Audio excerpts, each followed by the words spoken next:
A 911 operator hung up on me because she didn't believe I was blind. I heard my window slide open at 2 a.m. I grabbed my phone and whispered to call 911, and when the operator picked up, I said, "Someone is climbing through my window right now." She asked me to describe him, and I told her I couldn't because I was blind. She laughed. "You're blind? That's convenient." I told her it wasn't convenient. It was my life. "You're blind, but you're calling me on a cell phone. How does that work?" I told her I had voice control. "Sweetheart, if you can figure out how to call me, you can figure out how to look at the guy." I could hear his feet hit my floor, and I whispered that he was inside now. "Ma'am, what does he look like?" I told her I couldn't see him. "You just said he climbed through your window. How do you know that if you can't see?" I told her I heard it. "So you're guessing." I said I wasn't guessing because I could hear him breathing in my living room. She snorted. "You can hear someone breathing from another room? What are you, a bat?" I whispered for her to please send someone. She said, "Describe him and I will." I told her I could only tell her what I heard. Then this conversation is over. I could hear his footsteps, slow and deliberate, moving through my apartment. I begged her not to hang up and told her he was walking toward my bedroom. "What's he wearing?" I said I had no way of knowing. "White? Black? Hispanic?" I reminded her that I couldn't see. "This is definitely a prank and I'm done playing along." I said it wasn't a prank and I was going to die. "Oh please,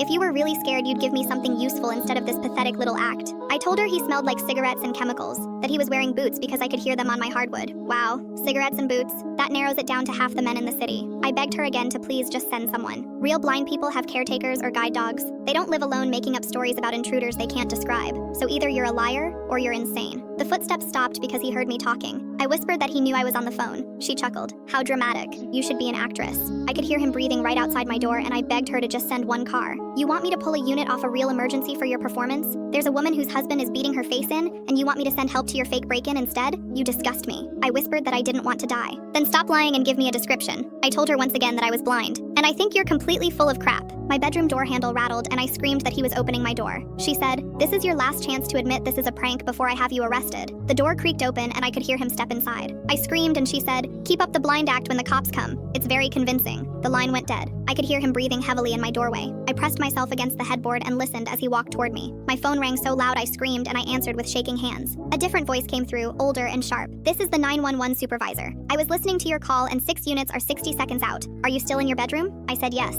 "Is he still there?" I didn't know because he stopped moving when the phone rang. "Good. Keep talking and let him hear someone is listening." I could hear sirens now. "Tell me what you hear." I told her I heard the sirens. "What else?" A door slammed and I heard footsteps running and then silence. I told her I thought he ran. "Okay, don't move until officers reach you." The sirens were screaming outside and I heard pounding on my door and men yelling police. "It's safe, let them in," she instructed. They found him down the road with zip ties, duct tape, and a hunting knife. The supervisor stayed on until I was in the ambulance and before she hung up she said, "That operator is getting fired."